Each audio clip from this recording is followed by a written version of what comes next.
Every morning looked the same from the outside. A quiet march to the station, a kiss on a small forehead, a wave, a gray suit folding into a gray crowd. From the sidewalk, we were the picture of order. Neighbors smiled. He checked his watch. I held my son's hand. It all said, "Nothing to see here," but my bones knew better. Something in our good life had gone cold. On that morning, the sun was clean and merciless. My boy's backpack bounced against his shoulder as he skipped to keep up. Then his fingers squeezed mine so hard I had to bend to hear him. His mouth trembled. His lashes were wet. In a hoarse whisper, he said the words that split my world. "Mom, I don't want to go home." He was far too serious for a child. He looked down as if he had broken a law of the universe just by telling me the truth. Behind us, the current of commuters kept flowing, blind to the blade that had just passed through me. I smoothed his hair and tried to pour courage into his small skull with my palm. "Why, honey?" He bit his lip. The next whisper was smaller, darker. He had heard his father talking last night. "Dad said he doesn't want us at home anymore, and he has a plan with you." The word plan rang like metal against metal. My heartbeat went ragged. I smiled anyway. I waved anyway. I watched the man in the gray suit lift his hand and vanish up the stairs as if nothing were wrong. I felt the ground tip. I felt the sky lean. I told my son it must be a misunderstanding, and even my voice did not believe me. We took the long route back through Yonkers. I said I wanted to buy him a juice. Truth, I needed time to breathe without drowning. Every step was an argument with myself. Children mishear. Children imagine. Children do not invent this. The fear inside me was not theatrical. It was low and animal, chewing through the strap of my composure. At home, the silence had weight.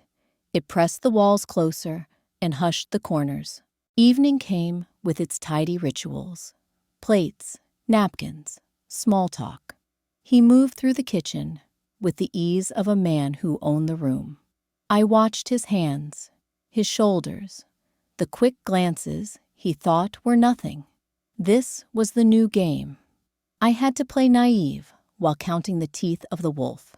Then I noticed the door, a new deadbolt. I had not asked for it. He had not mentioned it. No reason, no warning, just another layer of metal between out there and in here.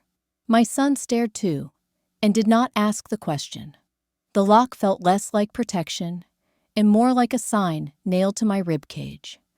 There are plans in this house that are not yours. I laughed at something unfunny. I set the table. My hands looked steady and did not feel steady.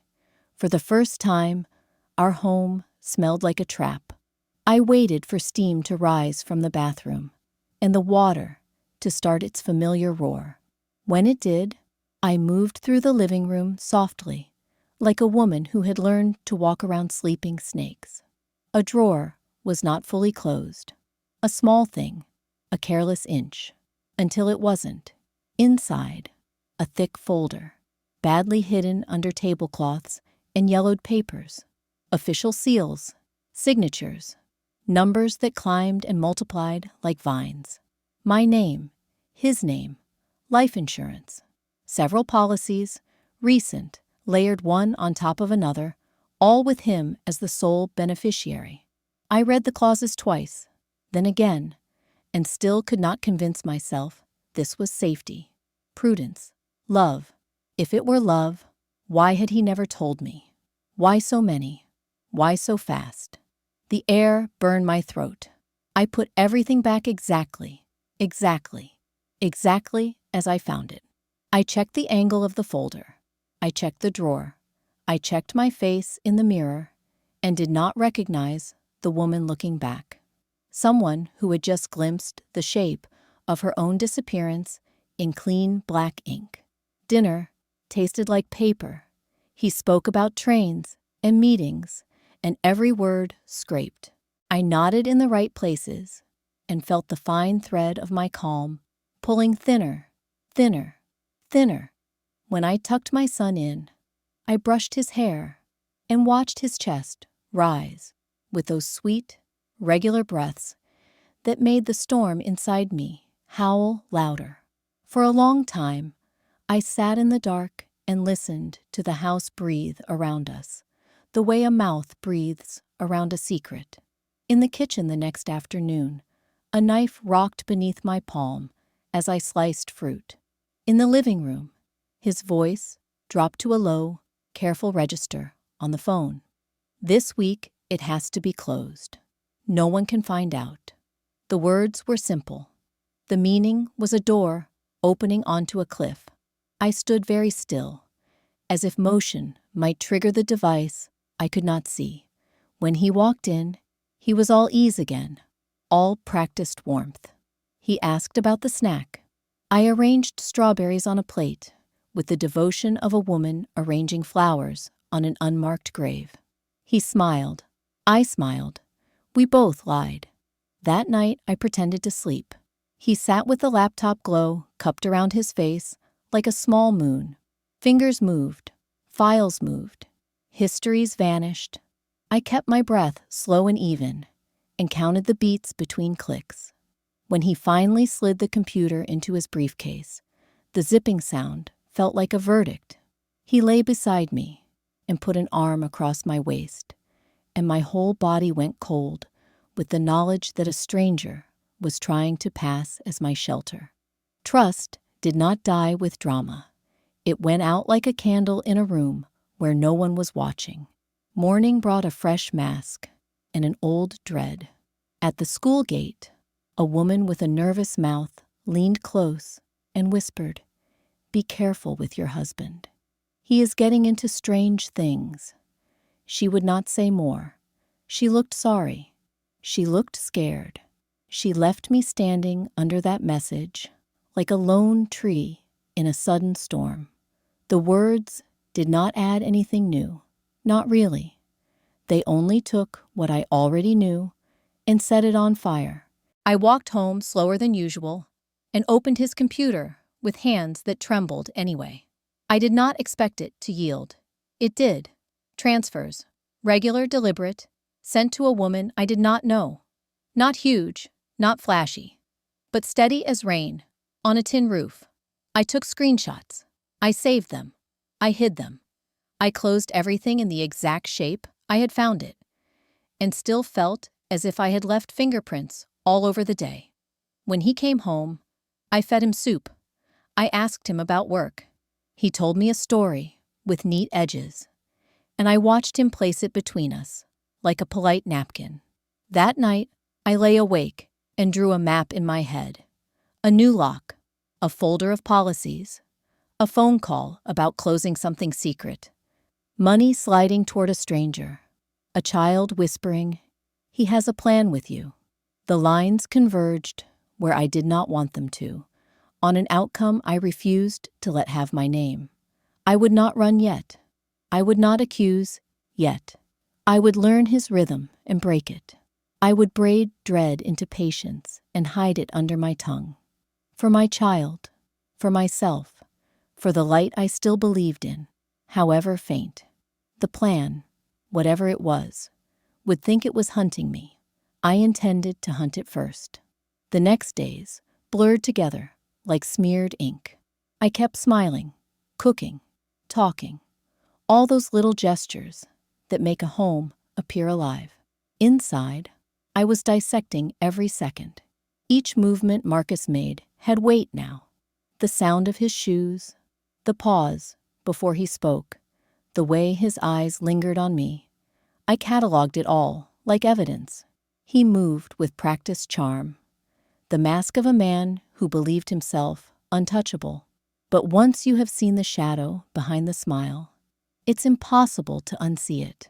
I laughed at his jokes, nodding at the right places, while in my mind, I replayed that whisper from my son.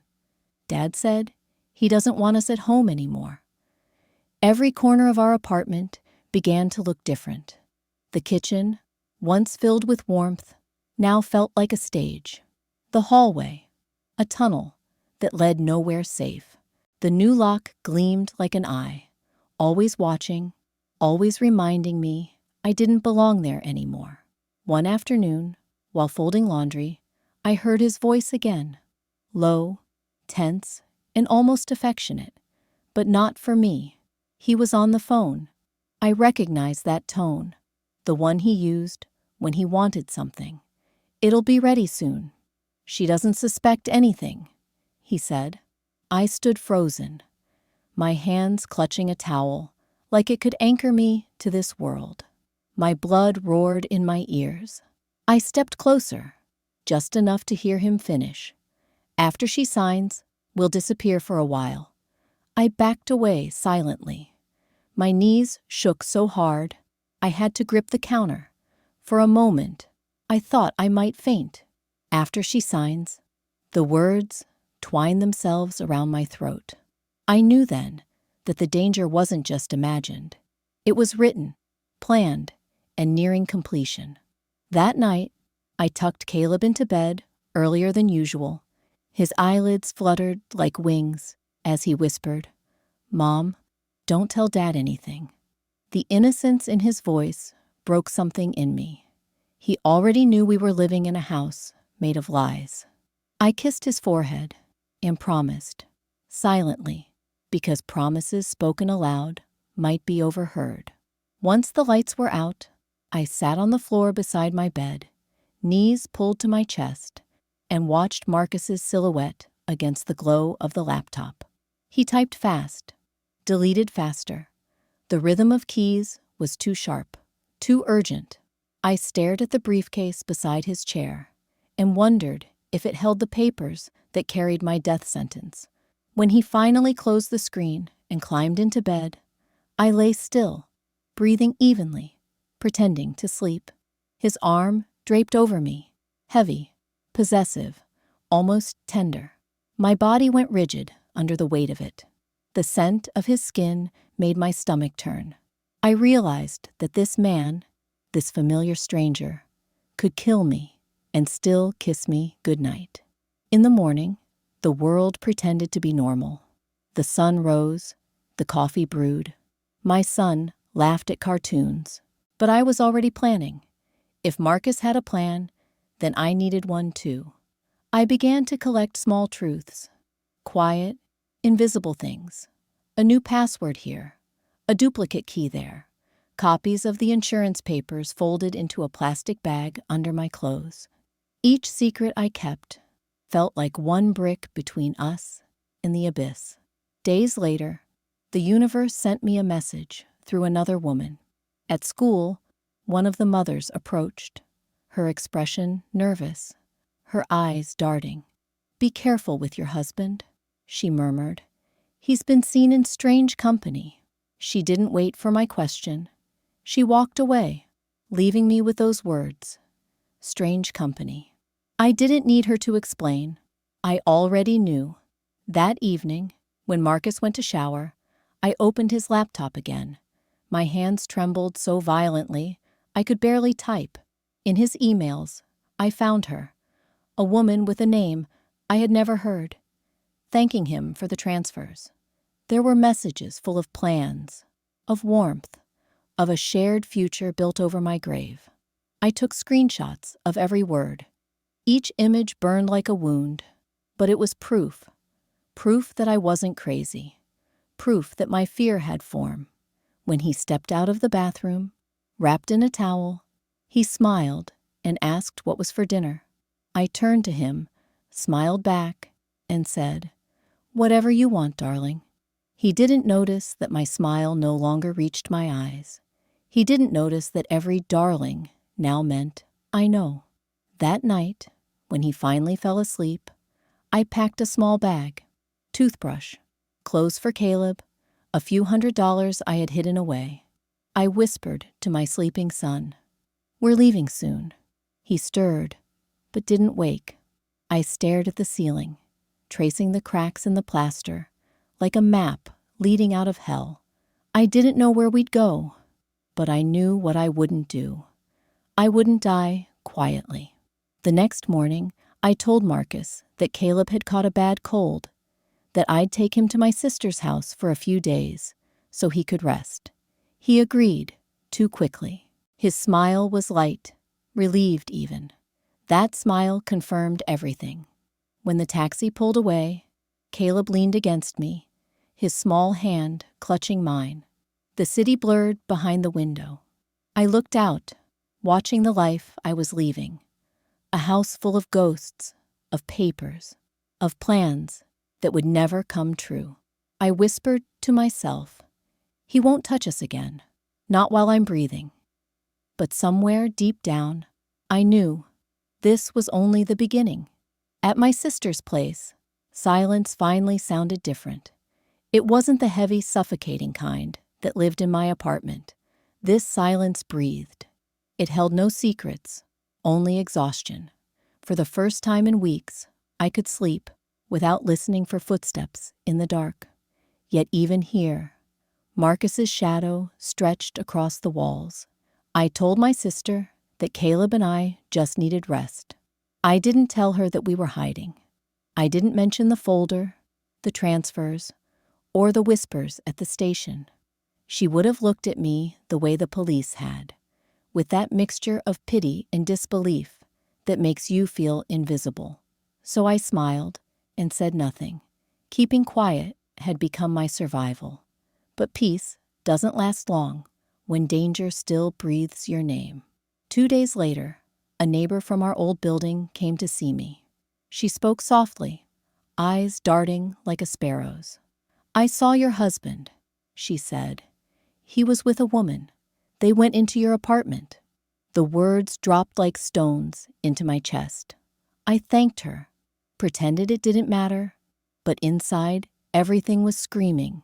The woman she described, her hair, her coat, her voice, matched the name on the transfers. That night I cried in the bathroom, so Caleb wouldn't see. I pressed a towel to my mouth to silence the sobs. He hadn't just betrayed me. He had invited her into my home, into the place where our son learned to walk, where my laughter used to echo. And now she was sitting on my couch, maybe drinking from my cup, while my husband, no, my stranger, poured her wine. The rage came cold, not hot. It froze me until I could think clearly again. I realized that if Marcus was comfortable enough to bring her home, then the plan was moving faster than I feared. I had to see it with my own eyes. The next evening, when darkness settled like a secret, I left Caleb with my sister and returned to Yonkers. The streets felt narrower, the air colder. Every step up the stairs to my old apartment felt like trespassing into my own life. I stopped before the window that looked into the living room, the one that had once framed family dinners and Christmas mornings. Inside, laughter, 2 glasses, red wine, her head resting on his shoulder, his hand tracing the curve of her back, the same hand that once touched my face. I watched them, my body trembling, not from heartbreak, but from revelation. The betrayal wasn't just infidelity. It was partnership, complicity. They were building something together, and that something required me gone. I didn't cry, not a single tear. I stood there in the freezing wind until my fingers went numb. Then I turned away. That was the last time I looked at him as a husband. The man inside that apartment was someone else entirely, a predator wearing my husband's skin. The next morning, I went back, not inside, just close enough to listen, and that's when I heard her voice, clear through the open window. "Once she signs the papers, everything will be ours." The phrase sliced through me. Once she signs, the insurance, the will, the fake tenderness, it all fit now, a puzzle whose picture was my own disappearance. I pressed my hand over my mouth to stop the scream. I backed away, stumbling down the stairwell like a ghost in daylight. My heart wouldn't slow. I didn't feel air, only panic clawing inside my ribs.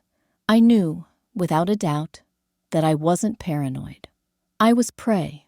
I ran until the streets blurred into a smear of gray. My body moved faster than my thoughts, as if survival had taken over. When I finally reached my sister's door, I collapsed against it. She opened it wide, alarmed by my face, but I could only whisper, "He's going to do it. He's really going to do it." That night, I didn't sleep. I watched Caleb breathe, small and peaceful beside me, and I swore I would never let that man, that monster, near him again. At dawn, I gathered everything I had, the copies of the policies, the screenshots, the fear that had been burning me alive. I went to the police station, my hands shaking so badly that the officer had to help me sit down. I told him everything, every whisper, every paper, every plan. He listened, but his eyes carried the same look I had seen before, the one that says, maybe she's exaggerating. He said it could be financial fraud, but that they couldn't act unless there was physical danger. Physical danger, as if plotting my death on paper wasn't enough. I begged him to file my statement, to record every word. He agreed, though I could tell he didn't believe half of it. I walked out of that station holding my son's hand, feeling like I had just signed my own plea to the universe. Please, someone believe me before it's too late. As we stepped into the cold daylight, I made another promise. This time, not to the police, not to my sister, but to myself. If no one protects us, I will. I will stop him, no matter what it takes. That night, fear didn't let me sleep. Every creak in my sister's house felt like a warning. Every gust of wind, a whisper of danger approaching. I kept seeing Marcus's face, calm, polite, practiced, as he poured wine for that woman in my living room. The same hands that once cradled our son's head were the hands plotting our end. But somewhere in the middle of the night, clarity replaced panic. I realized that waiting for someone to save us was useless. The police had written me off as a frightened wife with an overactive imagination. I would need proof, real, undeniable proof, something no one could ignore. At dawn, I found it. Caleb was sitting on the floor, playing with his tablet. He looked up at me with those wide, innocent eyes that had seen far too much. "Mom," he said, "remember that night when Dad was talking to that lady? I recorded it by accident." My breath caught. "You recorded it?" He nodded, opening the tablet with small, nervous fingers. "I was playing a game, but I forgot to turn it off. I think it caught their voices." I took the device from his trembling hands. The screen was cracked near the corner. He must have dropped it. I pressed play, and for a moment, only static filled the room. Then, a voice, Marcus's voice, calm, confident, the voice I used to trust. "Once she signs the will, everything will be ready." That was it. The sentence that made my blood run cold. The voice of the man who shared my bed, confessing to my death in the soft tone of business. I couldn't breathe. My son's small hands tugged at my sleeve, his face pale. "Mom, is Dad bad?" I wanted to say no. I wanted to protect the image of the father he loved, but lies had already poisoned enough of our lives. I knelt beside him, my voice trembling. "Yes, sweetheart, but we're safe now, because you helped me." I hugged him tightly, feeling the small heartbeat against my chest, the only proof that something good still existed in my world. The next morning, I walked back into that police station like a woman possessed. My steps were steady this time. I had the recording, and I wasn't leaving until they heard it. The same detective from before looked up when I entered. He didn't recognize me at first. I wasn't trembling anymore. I was burning. I placed the tablet on the desk and pressed play. The sentence echoed in the room, sharp and undeniable. Once she signs the will, everything will be ready. The detective froze. His pen stopped mid-note. He rewound the recording, played it again and again. Each time, the same voice, the same calm tone of a man planning a quiet disappearance. When he looked back at me, his face had changed, the doubt replaced by something colder. Fear. "This is different," he said quietly. "We can open a formal investigation now." For the first time in weeks, I felt my body unclench. It wasn't relief, not yet, but something close to it. Finally, someone saw what I saw. The danger had shape, and it had a name. They warned me to act normal, to keep pretending, to live as if I knew nothing. They would place surveillance near the apartment, monitor his movements, gather enough evidence to arrest him without suspicion. I nodded, even though my stomach turned at the thought of pretending again. But this time, I wasn't powerless. I had a weapon, my son's accidental courage. For the next few days, I lived two lives. In one, I was still the gentle wife, texting Marcus polite messages, answering his calls with warmth I no longer felt. In the other, I met quietly with detectives who showed me photos of him. At bars, in parking lots, with that same woman, whispering to strange men whose faces were blurred by distance. Then came the call. "Mrs. Lewis," the detective said, his tone measured. "Your husband was seen meeting a man in Newark. They were discussing a staged home accident." The world went silent around me. A home accident. That was how he planned to make me disappear. Simple, clean, believable. The detective continued, "We're preparing to intervene, but you must remain calm and stay away from him until we do." I hung up and sat still for a long moment. Caleb's laughter echoed from the next room. Light, unknowing. I closed my eyes and let the sound fill the cracks in me. He was why I couldn't collapse. That night, I stood by the window, watching the quiet street, feeling the tension coil inside me like wire. Somewhere out there, Marcus was moving through the dark, unaware that his mask was slipping. The same arrogance that had driven him to plan my death in whispers would be the arrogance that led him straight into a trap. And when that moment came, when justice finally reached him, I swore I would not cry. I had already buried the man I loved. What would be arrested was only his ghost. The morning it happened began too quietly. No rain, no wind, no warning. Just sunlight filtering through pale curtains, brushing over Caleb's sleeping face. I stood there, watching my son breathe, memorizing the rhythm of his chest. Somewhere, in another part of the city, the man who once called himself my husband was drinking his morning coffee, thinking the world still obeyed him. The phone rang. I knew that sound would change everything.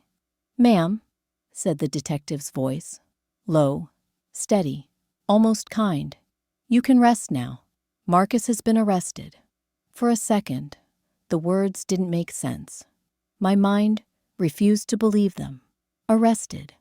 The syllables fell like stones into deep water. He told me that Marcus had been caught in the same bar in Newark, trying to finalize the accident, how it would happen, how he would collect the insurance, how everything would look natural. The woman was there too. She tried to run, but the officers were faster. I didn't answer. I couldn't. My throat closed around 1,000 sounds. Rage, relief, disbelief. Then I dropped to my knees. Caleb woke to the sight of me crying, the first real tears I had allowed myself in months. He ran to me, wrapping his small arms around my neck. "It's over," I whispered into his hair. "He can't hurt us anymore." But the truth was more complicated. Marcus might have been gone, yet the echo of him still lived in my blood, a poison that wouldn't drain easily. That night, when everything was quiet again, I sat alone by the window and tried to remember who I had been before the fear began. I couldn't. That woman, the one who smiled without calculation, who trusted without question, had been erased by survival. What remained was someone new, someone sharper, quieter, stronger.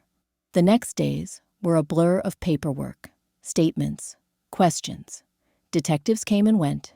They asked about every detail: the folder, the call, the lock, the whispers, the recording.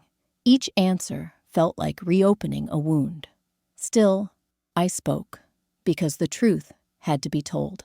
Marcus's arrogance had built his prison, brick by brick, and I wanted to see every wall close around him. When they showed me the evidence, the recordings, the transfers, the staged plan for the home accident, my body went cold again. Even knowing what he'd done, seeing it in black and white, made my hands shake. He had planned everything: the timing, the alibi, the money trail. He had even researched how to make a fall down the stairs look convincing. And yet, for all his calculation, he forgot one thing: that a child's innocent curiosity could undo him. Caleb's accidental recording had become the key that unlocked the truth. My little boy had saved our lives. When the police finally released the official statement, reporters wanted to talk. They called it the perfect husband plot. I didn't answer any of them. There was nothing perfect about him. He was just another man who mistook silence for weakness. At night, I would lie awake, listening to the quiet, expecting still to hear his footsteps in the hallway. It took time to accept that the footsteps would never come. The quiet was real now. It was mine. One evening, as I was tucking Caleb into bed, he looked up and asked, "Mom, will Dad ever come back?" The question cut deeper than any wound. I brushed his hair back, smiled softly, and said, "No, sweetheart. He's gone where people go when they forget how to love." He nodded slowly, as if trying to understand what that meant. Then he reached out and took my hand. "Then we'll be okay now." It wasn't a question. It was faith. I kissed his forehead, whispering, "Yes, we'll be okay." And for the first time, I almost believed it. The next morning, the detective called again to confirm that Marcus had confessed. He had tried to claim manipulation, pressure, madness, the usual excuses of men who fear the mirror of their own deeds. But the evidence was too strong. He would spend decades behind bars. After the call, I went outside. The air felt different, lighter. The street noise no longer sounded like threat, just life moving forward. I walked aimlessly, letting the city hum around me, and somewhere between the honking cars and the chatter of strangers, I realized something vital. Freedom doesn't come when danger ends. It comes when fear stops owning your name. That night, I lit a candle by the window. Not for him, but for the woman I used to be. I let the wax drip slowly down the glass, watching it harden into quiet strength.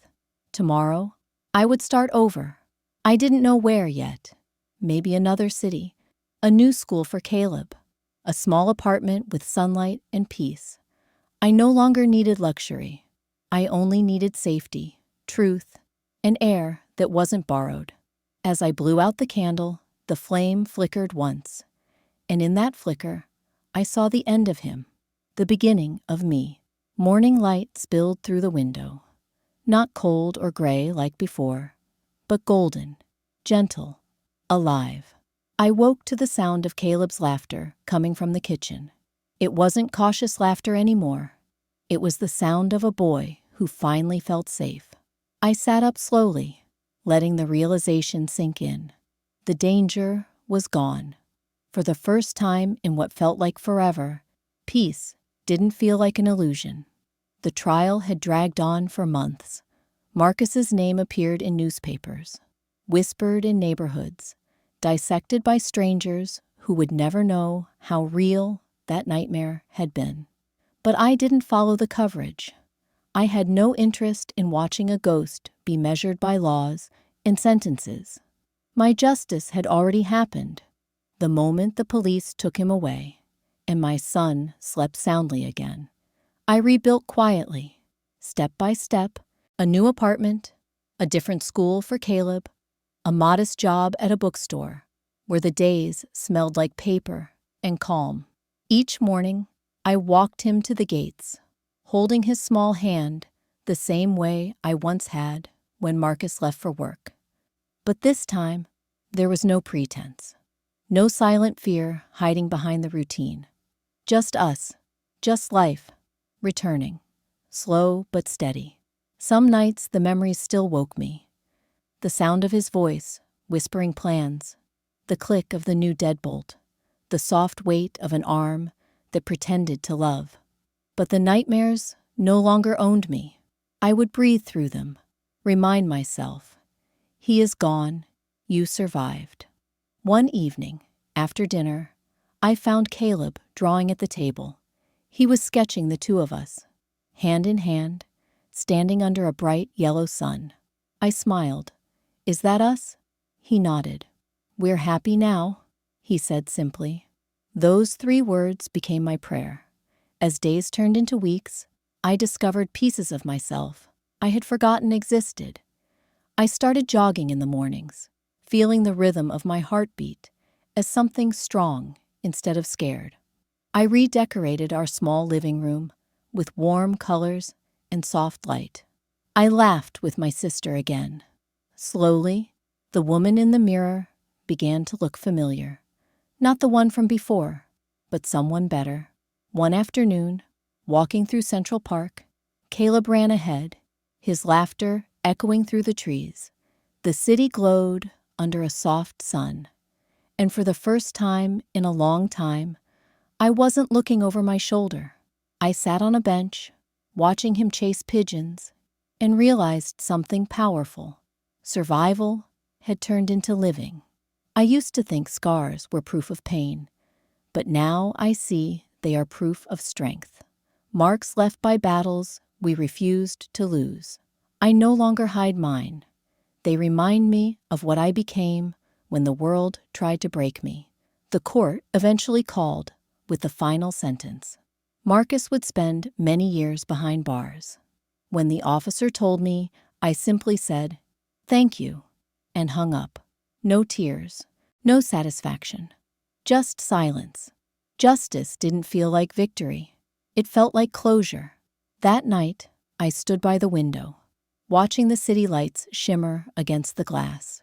I whispered softly, "We made it." The words weren't dramatic. They were sacred. I thought of all the women who live behind smiles, hiding bruises of the soul, thinking no one will believe them. I wanted to tell them that darkness ends. Not suddenly, not easily, but it does end. You rebuild, even from ashes. As I turned off the light, Caleb's voice came from the doorway, sleepy but bright. "Mom, tomorrow can we go see the boats again?" "Yes, baby," I said. "Tomorrow we'll see the boats." He smiled and disappeared into his room. I stayed a moment longer, listening to the quiet hum of the city in my own heartbeat, strong and steady. The past had not destroyed me. It had remade me. Now, when I look in the mirror, I don't see fear. I see a woman who walked through hell and learned how to breathe in fire. I see a mother who turned her son's fear into courage. The house that once felt like a trap has become a home again. Not the same one, but one built from truth and light. And as I lay down beside my sleeping son, I whispered the words I had once been too afraid to say aloud. We are free. Then, For the first time in years, I slept, not from exhaustion, but from peace.